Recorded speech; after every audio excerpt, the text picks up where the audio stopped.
Thank you so much. Good afternoon.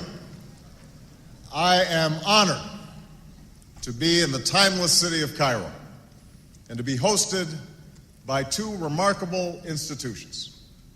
For over 1,000 years, Al-Azhar has stood as a beacon of Islamic learning.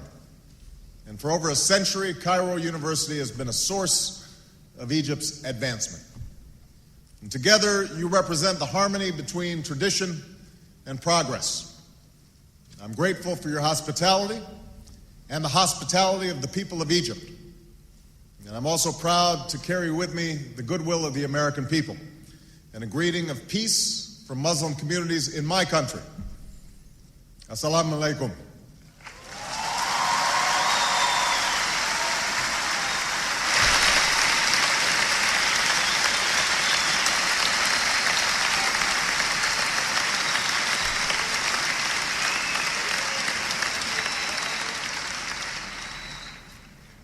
We meet at a time of great tension between the United States and Muslims around the world.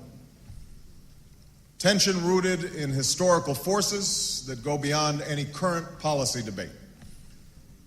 The relationship between Islam and the West includes centuries of coexistence and cooperation, but also conflict and religious wars. More recently, tension has been fed by colonialism that denied rights and opportunities to many Muslims, and a Cold War in which Muslim-majority countries were too often treated as proxies without regard to their own aspirations. Moreover, the sweeping change brought by modernity and globalization led many Muslims to view the West as hostile to the traditions of Islam. Violent extremists have exploited these tensions in a small but potent minority of Muslims. The attacks of September 11, 2001, and the continued efforts of these extremists to engage in violence against civilians has led some in my country to view Islam as inevitably hostile not only to America and Western countries, but also to human rights. All this has bred more fear and more mistrust. So long as our relationship is defined by our differences, we will empower those who sow hatred rather than peace, those who promote conflict rather than the cooperation that can help all of our people achieve justice and prosperity. And this cycle of suspicion and discord must end. I've come here to Cairo to seek a new beginning between the United States and Muslims around the world, one based on mutual interest and mutual respect, and one based upon the truth that America and Islam are not exclusive and need not be in competition. Instead, they overlap and share common principles of justice and progress, tolerance, and the dignity of all human beings. I do so recognizing that change cannot happen overnight. I know there's been a lot of publicity about this speech, but no single speech can eradicate years of mistrust, nor can I answer in the time that I have this afternoon all the complex questions that brought us to this point. But I am convinced that in order to move forward, we must say openly to each other the things we hold in our hearts, and that too often are said only behind closed doors. There must be a sustained effort to listen to each other, to learn from each other, to respect one another, and to seek common ground. As the Holy Quran tells us, be conscious of God and speak always the truth.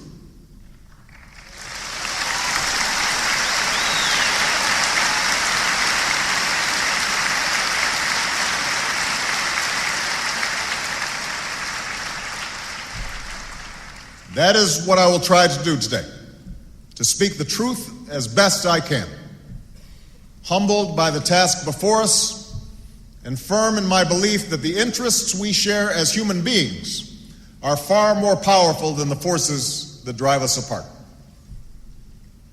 Now, part of this conviction is rooted in my own experience. I'm a Christian, but my father came from a Kenyan family that includes generations of Muslims. As a boy, I spent several years in Indonesia and heard the call of the azan at the break of dawn and at the fall of dusk. As a young man, I worked in Chicago communities where many found dignity and peace in their Muslim faith. As a student of history, I also know civilization's debt to Islam. It was Islam at places like Uluzawa that carried the light of learning through so many centuries, paving the way for Europe's Renaissance and Enlightenment. It was innovation in Muslim communities.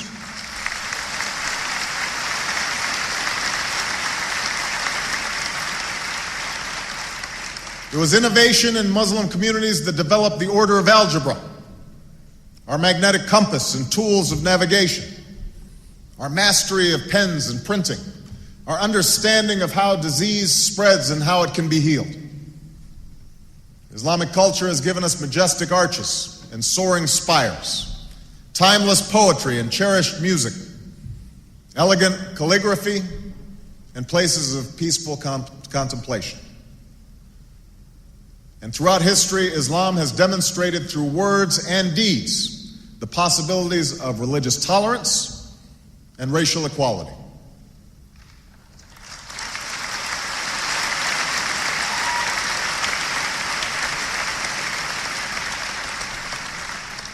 I also know that Islam has always been a part of America's story. The first nation to recognize my country was Morocco. In signing the Treaty of Tripoli in 1796, our second president, John Adams, wrote, "The United States has in itself no character of enmity against the laws, religion, or tranquility of Muslims." And since our founding, American Muslims have enriched the United States. They have fought in our wars, they have served in our government, they have stood for civil rights, they have started businesses, they have taught at our universities, they've excelled in our sports arenas, they've won Nobel Prizes, built our tallest building, and lit the Olympic torch. And when the first Muslim American was recently elected to Congress, he took the oath to defend our Constitution using the same Holy Quran that one of our founding fathers, Thomas Jefferson, kept in his personal library.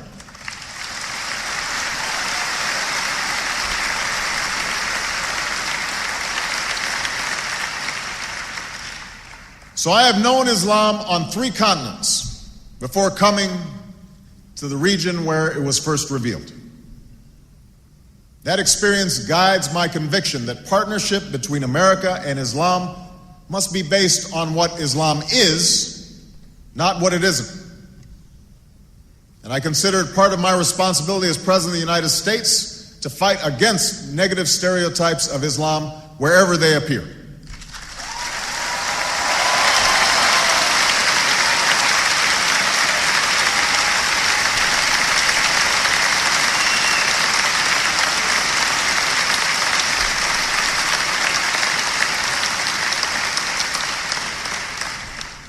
But that same principle must apply to Muslim perceptions of America. Just as Muslims do not fit a crude stereotype, America is not the crude stereotype of a self-interested empire. The United States has been one of the greatest sources of progress that the world has ever known.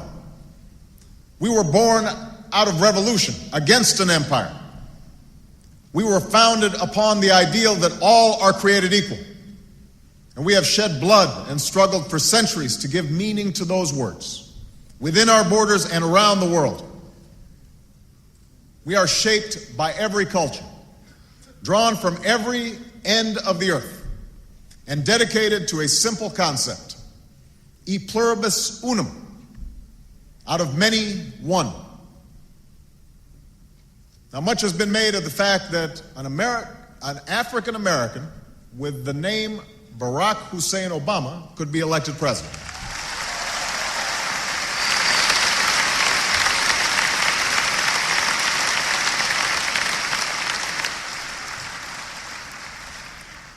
But my personal story is not so unique. The dream of opportunity for all people has not come true for everyone in America, but its promise exists for all who come to our shores.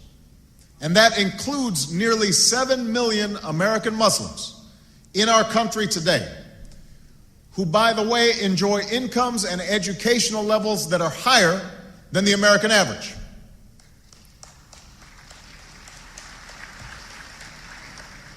Moreover, freedom in America is indivisible from the freedom to practice one's religion. That is why there is a mosque in every state in our union and over 1,200 mosques within our borders. That's why the United States government has gone to court to protect the right of women and girls to wear the hijab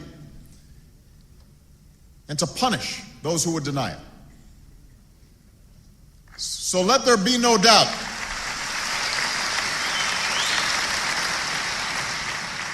Let there be no doubt. Islam is a part of America. And I believe that America holds within her the truth that regardless of race, religion, or station in life, all of us share common aspirations: to live in peace and security, to get an education and to work with dignity, to love our families, our communities, and our God. These things we share. This is the hope of all humanity. Of course, recognizing our common humanity is only the beginning of our task. Words alone cannot meet the needs of our people. These needs will be met only if we act boldly in the years ahead.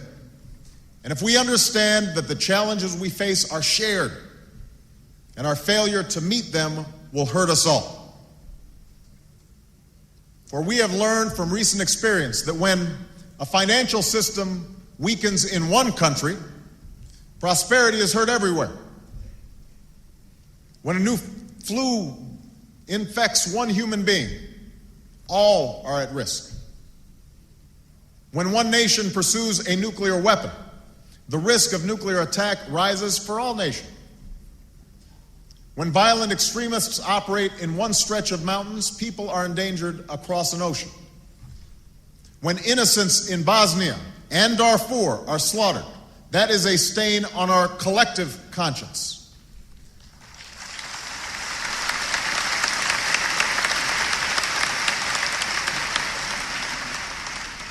That is what it means to share this world in the 21st century. That is the responsibility we have to one another as human beings. This is a difficult responsibility to embrace.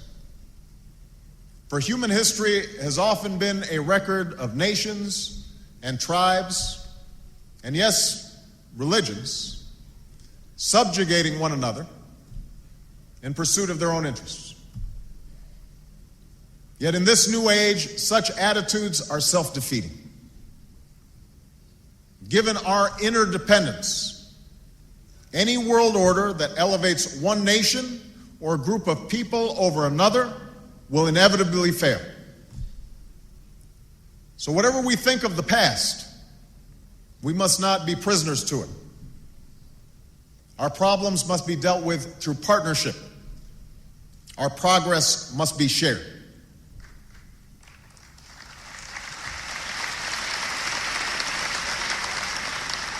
Now, that does not mean we should ignore sources of tension.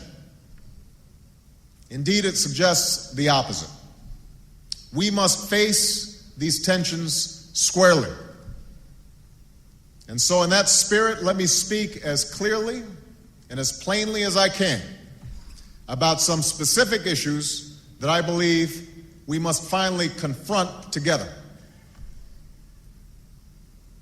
The first issue that we have to confront is violent extremism in all of its forms. In Ankara, I made clear that America is not and never will be at war with Islam.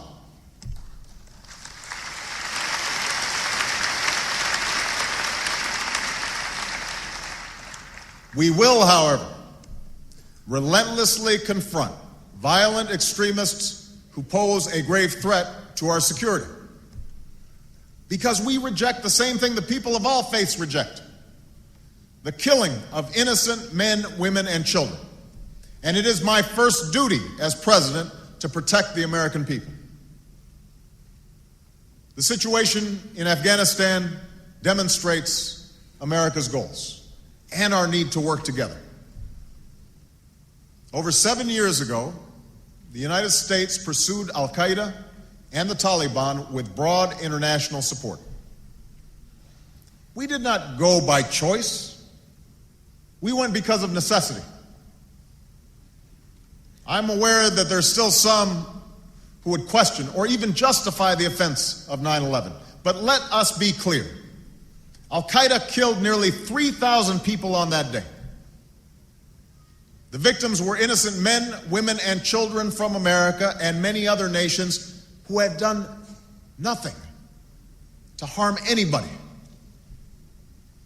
And yet Al-Qaeda chose to ruthlessly murder these people, claimed credit for the attack, and even now states their determination to kill on a massive scale. They have affiliates in many countries and are trying to expand their reach. These are not opinions to be debated. These are facts to be dealt with. Now, make no mistake, we do not want to keep our troops in Afghanistan. We seek no military bases there. It is agonizing for America to lose our young men and women. It is costly and politically difficult to continue this conflict. We would gladly bring every single one of our troops home if we could be confident that there were not violent extremists in Afghanistan and now Pakistan determined to kill as many Americans as they possibly can. But that is not yet the case. And that's why we're partnering with a coalition of 46 countries. And despite the costs involved, America's commitment will not weaken. Indeed, none of us should tolerate these extremists. They have killed in many countries. They have killed people of different faiths, but more than any other, they have killed Muslims. Their actions are irreconcilable with the rights of human beings, the progress of nations, and with Islam. The Holy Quran teaches that whoever kills an innocent it is as if he has killed all mankind.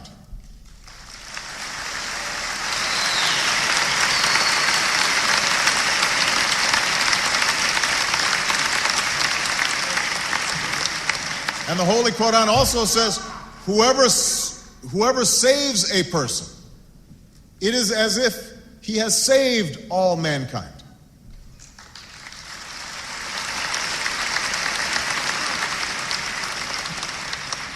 The enduring faith of over 1 billion people is so much bigger than the narrow hatred of a few.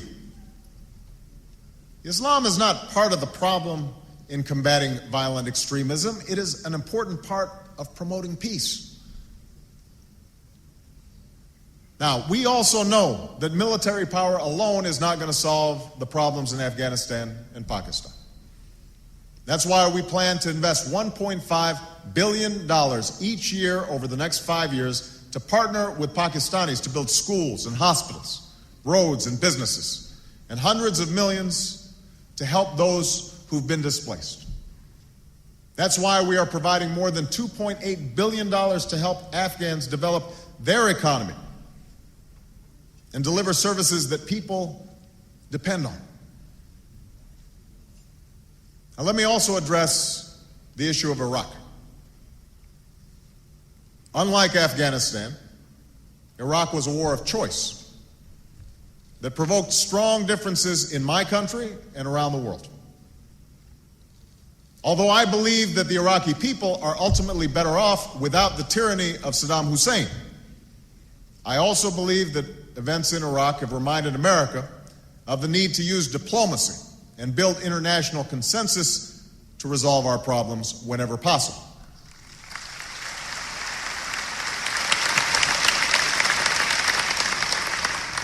Indeed, we can recall the words of Thomas Jefferson, who said, "I hope that our wisdom will grow with our power and teach us that the less we use our power, the greater it will be." Today, America has a dual responsibility: to help Iraq forge a better future and to leave Iraq to Iraqis. And I have made it clear to the Iraqi people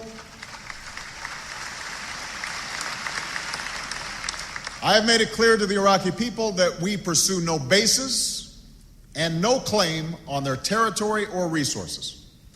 Iraq's sovereignty is its own. And that's why I ordered the removal of our combat brigades by next August. That is why we will honor our agreement with Iraq's democratically elected government to remove combat troops from Iraqi cities by July, and to remove all of our troops from Iraq by 2012.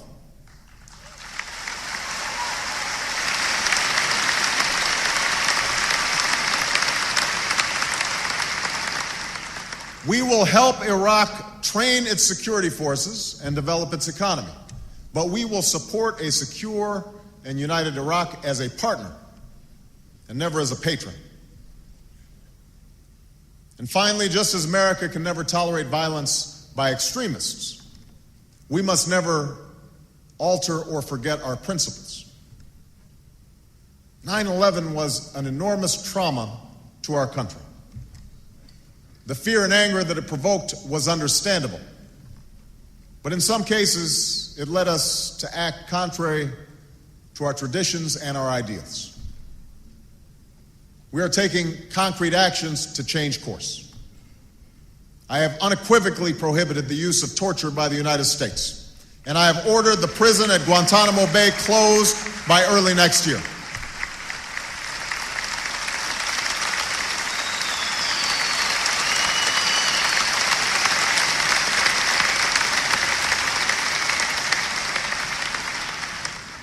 So America will defend itself, respectful of the sovereignty of nations and the rule of law. And we will do so in partnership with Muslim communities, which are also threatened. The sooner the extremists are isolated and unwelcome in Muslim communities, the sooner we will all be safer. Now, the second major source of tension that we need to discuss is the situation between Israelis, Palestinians, and the Arab world. America's strong bonds with Israel are well known. This bond is unbreakable. It is based upon cultural and historical ties, and the recognition that the aspiration for a Jewish homeland is rooted in a tragic history that cannot be denied. Around the world, the Jewish people were persecuted for centuries, and anti-Semitism in Europe culminated in an unprecedented Holocaust. Tomorrow I will visit Buchenwald, which was part of a network of camps where Jews were enslaved, tortured, shot, and gassed to death by the Third Reich. 6 million Jews were killed, more than the entire Jewish population of Israel today. Denying that fact is baseless, it is ignorant, and it is hateful. Threatening Israel with destruction or repeating vile stereotypes about Jews is deeply wrong and only serves to evoke in the minds of Israelis this most painful of memories, while preventing the peace that the people of this region deserve.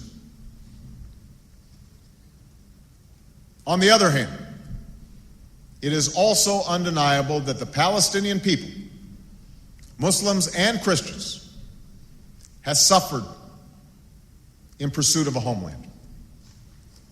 For more than 60 years, they've endured the pain of dislocation.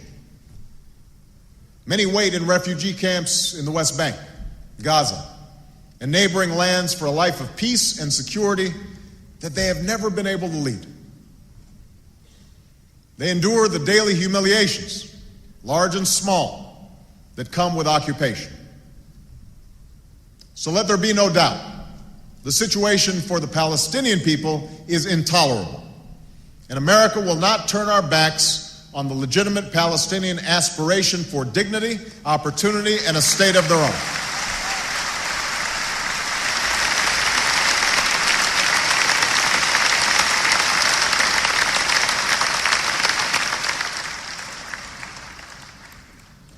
For decades then, there has been a stalemate. Two peoples with legitimate aspirations, each with a painful history that makes compromise elusive. It's easy to point fingers. For Palestinians to point to the displacement brought about by Israel's founding, and for Israelis to point to the constant hostility and attacks throughout its history, from within its borders as well as beyond. But if we see this conflict only from one side or the other, then we will be blind to the truth. The only resolution is for the aspirations of both sides to be met through two states where Israelis and Palestinians each live in peace and security.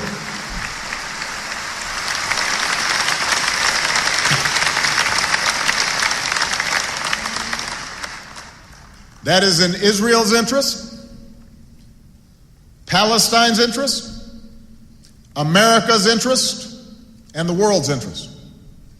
And that is why I intend to personally pursue this outcome with all the patience and dedication that the task requires. The obligations that the parties have agreed to under the roadmap are clear. For peace to come, it is time for them and all of us to live up to our responsibilities. Palestinians must abandon violence. Resistance through violence and killing is wrong, and it does not succeed. For centuries, black people in America suffered the lash of the whip as slaves and the humiliation of segregation. But it was not violence that won full and equal rights. It was a peaceful and determined insistence upon the ideals at the center of America's founding. This same story can be told by people from South Africa to South Asia, from Eastern Europe to Indonesia. It's a story with a simple truth. Violence is a dead end. It is a sign neither of courage nor power to shoot rockets at sleeping children or to blow up old women on a bus. That's not how moral authority is claimed. That's how it is surrendered. Now is the time for Palestinians to focus on what they can build. The Palestinian Authority must develop its capacity to govern with institutions that serve the needs of its people. Hamas does have support among some Palestinians, but they also have to recognize they have responsibilities to play a role in fulfilling Palestinian aspirations, to unify the Palestinian people. Hamas must put an end to violence, recognize past agreements, recognize Israel's right to exist.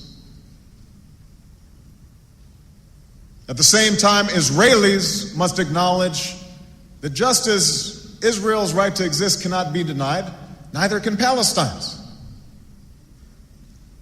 The United States does not accept the legitimacy of continued Israeli settlements.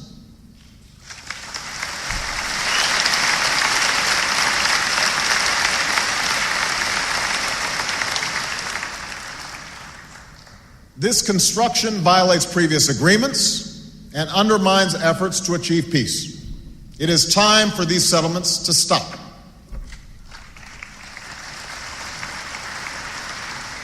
And Israel must also live up to its obligation to ensure that Palestinians can live and work and develop their society. Just as it devastates Palestinian families, the continuing humanitarian crisis in Gaza does not serve Israel's security. Neither does the continuing lack of opportunity in the West Bank. Progress in the daily lives of the Palestinian people must be a critical part of a road to peace, and Israel must take concrete steps to enable such progress. And finally, the Arab states must recognize that the Arab Peace Initiative was an important beginning, but not the end of their responsibilities. The Arab-Israeli conflict should no longer be used to distract the people of Arab nations from other problems. Instead, it must be a cause for action to help the Palestinian people develop the institutions that will sustain their state, to recognize Israel's legitimacy, and to choose progress over a self-defeating focus on the past. America will align our policies with those who pursue peace. And we will say in public what we say in private to Israelis and Palestinians and Arabs. We cannot impose peace, but privately, many Muslims recognize that Israel will not go away. Likewise, many Israelis recognize the need for a Palestinian state. It is time for us to act on what everyone knows to be true. Too many tears have been shed. Too much blood has been shed. All of us have a responsibility to work for the day when the mothers of Israelis and Palestinians can see their children grow up without fear. When the Holy Land of the three great faiths is the place of peace that God intended it to be. When Jerusalem is a secure and lasting home for Jews and Christians and Muslims, and a place for all of the children of Abraham to mingle peacefully together, as in the story of Israel.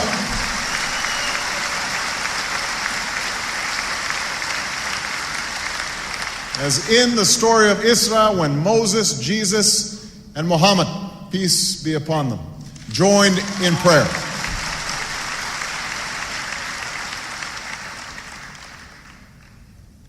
The third source of tension is our shared interest in the rights and responsibilities of nations on nuclear weapons. This issue has been a source of tension between the United States and the Islamic Republic of Iran. For many years, Iran has defined itself in part by its opposition to my country. And there is, in fact, a tumultuous history between us. In the middle of the Cold War, the United States played a role in the overthrow of a democratically elected Iranian government. Since the Islamic Revolution, Iran has played a role in acts of hostage-taking and violence against U.S. troops and civilians. This history is well known.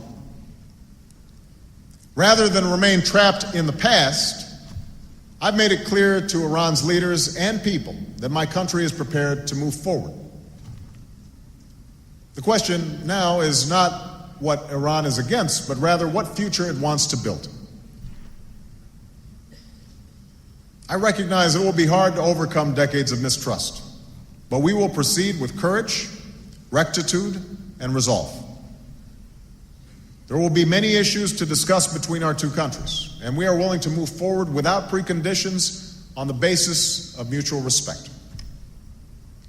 But it is clear to all concerned that when it comes to nuclear weapons, we have reached a decisive point.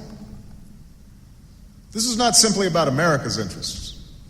It's about preventing a nuclear arms race in the Middle East that could lead this region and the world down a hugely dangerous path.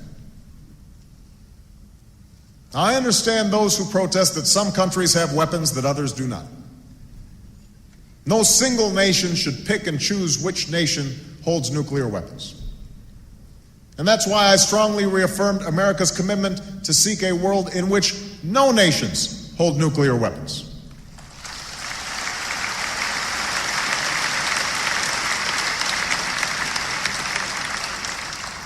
And any nation, including Iran, should have the right to access peaceful nuclear power if it complies with its responsibilities under the Nuclear Non-Proliferation Treaty.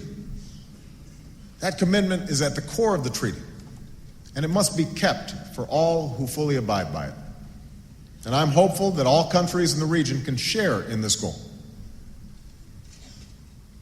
The fourth issue that I will address is democracy. I know there has been controversy about the promotion of democracy in recent years, and much of this controversy is connected to the war in Iraq. So let me be clear. No system of government can or should be imposed by one nation by any other. That does not lessen my commitment, however, to governments that reflect the will of the people. Each nation gives life to this principle in its own way, grounded in the traditions of its own people. America does not presume to know what is best for everyone, just as we would not presume to pick the outcome of a peaceful election. But I do have an unyielding belief that all people yearn for certain things. The ability to speak your mind and have a say in how you are governed. Confidence in the rule of law and the equal administration of justice. Government that is transparent and doesn't steal from the people. The freedom to live as you choose. These are not just American ideas, they are human rights. And that is why we will support them everywhere.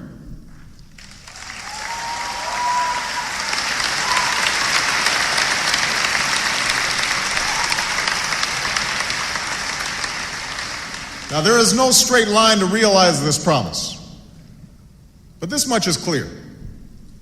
Governments that protect these rights are ultimately more stable, successful, and secure.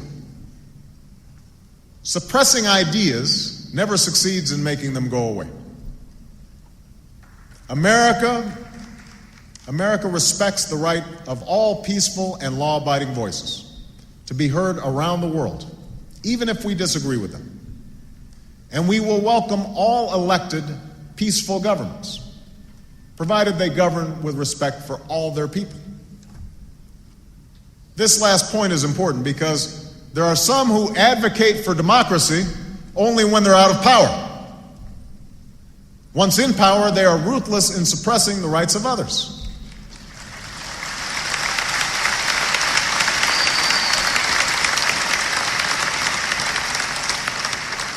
So no matter where it takes hold, government of the people and by the people sets a single standard for all who would hold power. You must maintain your power through consent, not coercion. You must respect the rights of minorities and participate with a spirit of tolerance and compromise. You must place the interests of your people and the legitimate workings of the political process above your party. Without these ingredients, elections alone do not make true democracy. Thank you.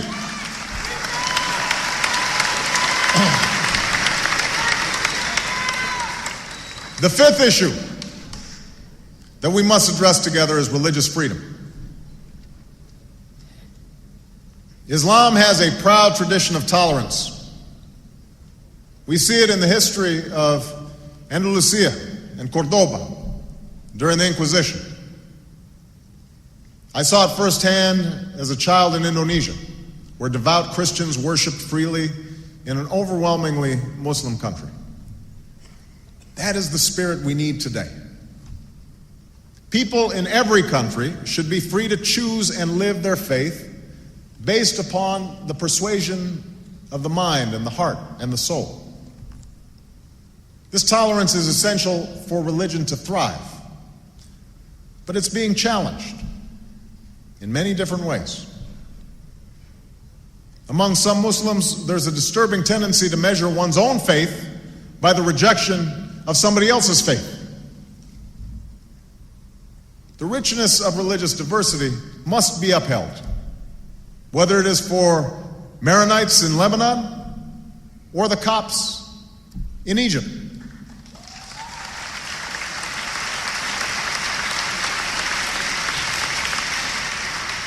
And if we are being honest, fault lines must be closed among Muslims as well, as the divisions between Sunni and Shia have led to tragic violence, particularly in Iraq. Freedom of religion is central to the ability of peoples to live together. We must always examine the ways in which we protect it. For instance, in the United States, rules on charitable giving have made it harder for Muslims to fulfill their religious obligation. That's why I'm committed to working with American Muslims to ensure that they can fulfill zakat. Likewise, it is important for Western countries to avoid impeding Muslim citizens from practicing religion as they see fit. For instance, by dictating what clothes a Muslim woman should wear. We can't disguise hostility towards any religion behind the pretense of liberalism. In fact, faith should bring us together. And that's why we're forging service projects in America that bring together Christians, Muslims, and Jews. That's why we welcome efforts like Saudi Arabian King Abdullah's interfaith dialogue and Turkey's leadership in the Alliance of Civilizations. Around the world, we can turn dialogue into interfaith service, so bridges between peoples lead to action, whether it is combating malaria in Africa or providing relief after a natural disaster. The sixth issue that I want to address is women's rights. I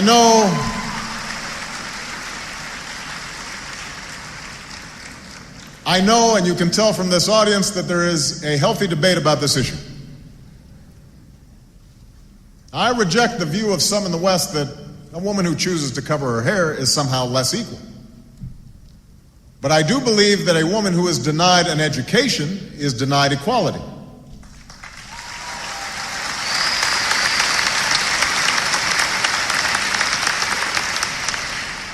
And it is no coincidence that countries where women are well educated are far more likely to be prosperous. Now, let me be clear. Issues of women's equality are by no means simply an issue for Islam. In Turkey, Pakistan, Bangladesh, Indonesia, we've seen Muslim-majority countries elect a woman to lead. Meanwhile, the struggle for women's equality continues in many aspects of American life and in countries around the world. I am convinced that our daughters can contribute just as much to society as our sons.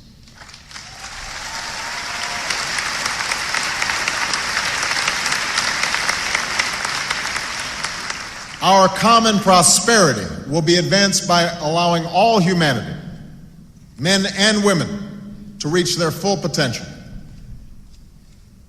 I do not believe that women must make the same choices as men in order to be equal. And I respect those women who choose to live their lives in traditional roles. But it should be their choice. And that is why the United States will partner with any Muslim-majority country to support expanded literacy for girls and to help young women pursue employment through microfinancing that helps people live their dreams.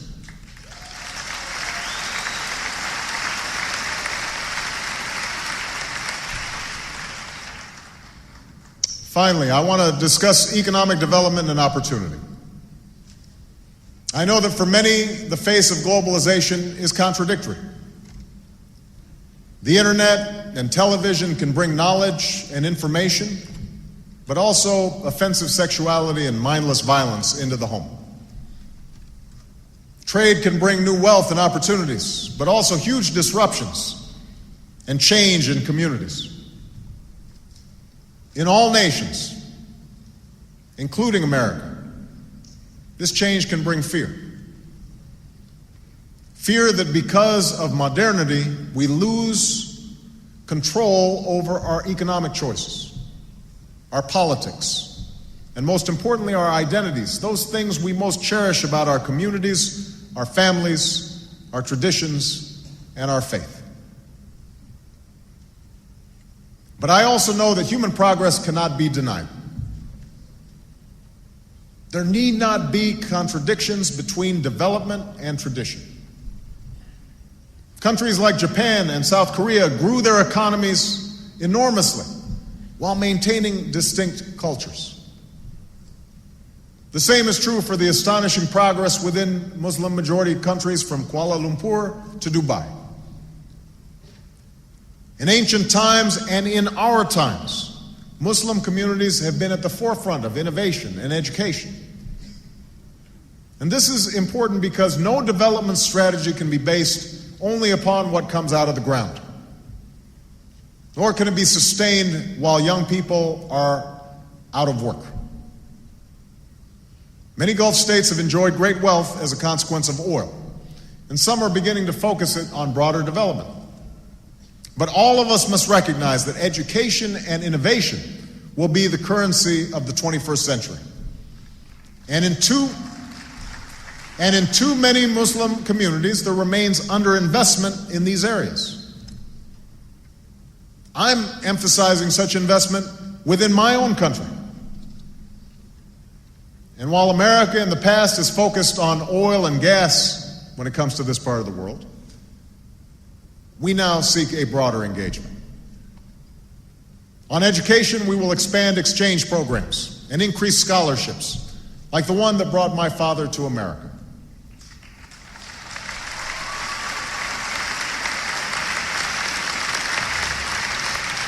At the same time, we will encourage more Americans to study in Muslim communities. And we will match promising Muslim students with internships in America, invest in online learning for teachers and children around the world, and create a new online network so a young person in Kansas can communicate instantly with a young person in Cairo.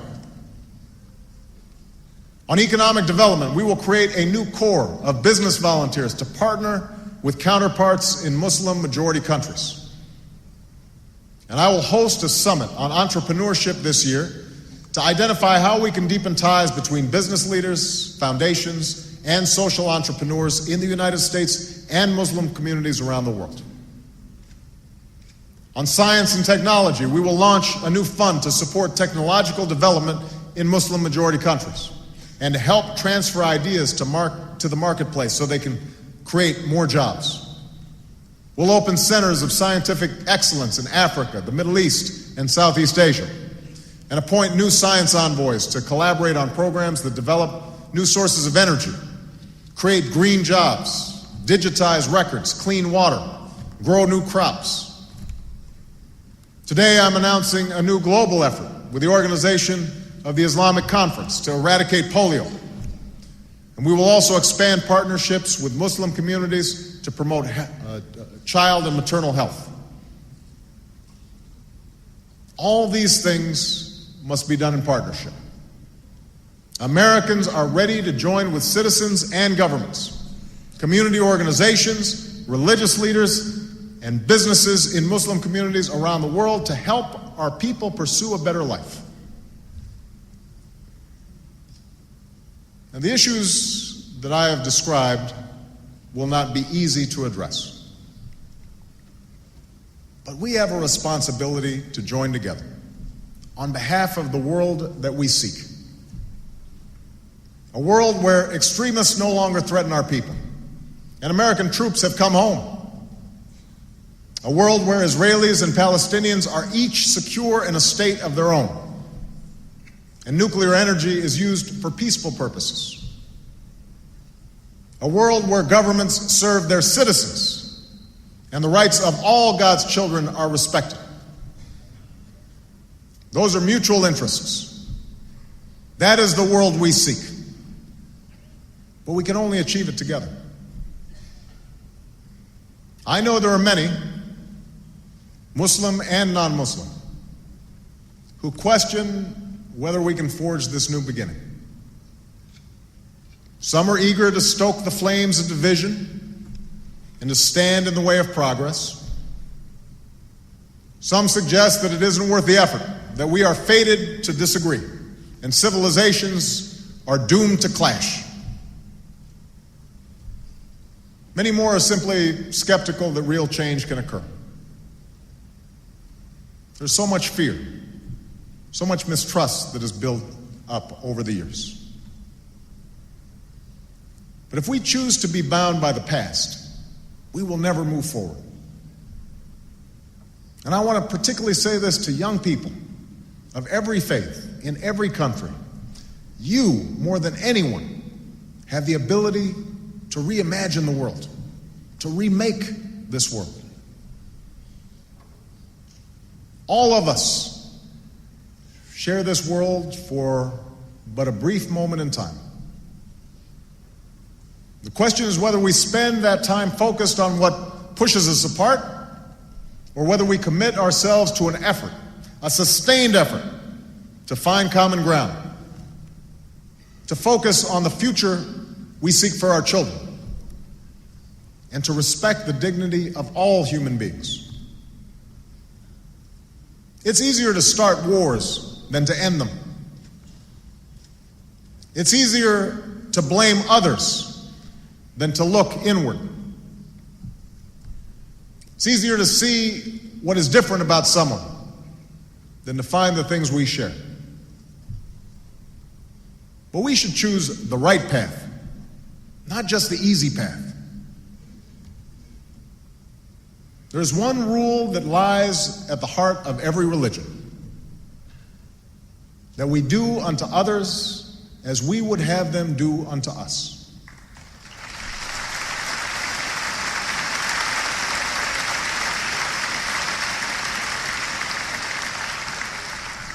This truth transcends nations and peoples. A belief that isn't new, that isn't black or white or brown, that isn't Christian or Muslim or Jew. It's a belief that pulsed in the cradle of civilization and that still beats in the hearts of billions around the world. It's a faith in other people, and it's what brought me here today. We have the power to make the world we seek, but only if we have the courage to make a new beginning, keeping in mind what has been written. The Holy Quran tells us, "O mankind, we have created you, male and a female, and we have made you into nations and tribes, so that you may know one another." The Talmud tells us the whole of the Torah is for the purpose of promoting peace. The Holy Bible tells us, "Blessed are the peacemakers, for they shall be called sons of God."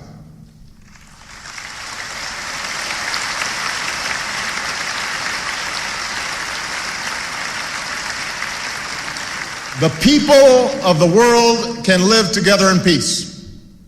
We know that is God's vision. Now that must be our work here on earth. Thank you, and may God's peace be upon you. Thank you very much. Thank you. Thank you.